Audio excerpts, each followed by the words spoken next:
Θεσσαλονίκη, η χιλιόχρονη συμβασιλεύουσα, Δέσποινα Χίντζογλου Αμασλίδου.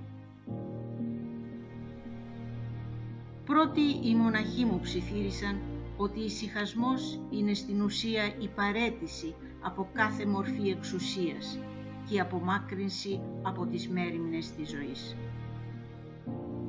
Ύστερα, ο Νίκος Γαβριήλ Πεντζίκης μου ομολόγησε ότι μες στις εκκλησίες κατανοεί καλύτερα τη δύναμη της νοεράς προσευχής.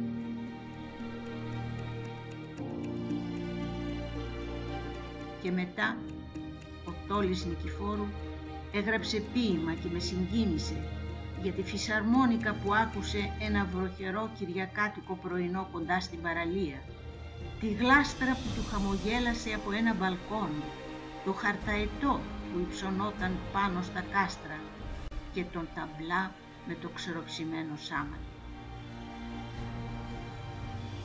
Και η καρδιά μου μέλωσε και τότε βγήκε μπροστά μου ο Γιώργος Ιωάννου και μου είπε αυστηρά: «Αν λείψουν οι βυζαντινές εκκλησίες, θα πεθάνει η Θεσσαλονίκη και εσύ μαζί της».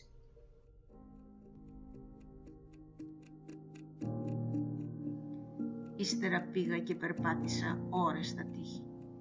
Τα χάιδεψα, τα πόνεσα και τότε η καρδιά μου δάκρυσε και βάλθηκα να τα γνωρίσω όλα, να τα προσκυνήσω, να τα φωτογραφίσω, να τα χωρέσω στην ψυχή μου, να τα υμνήσω στο βιβλίο μου.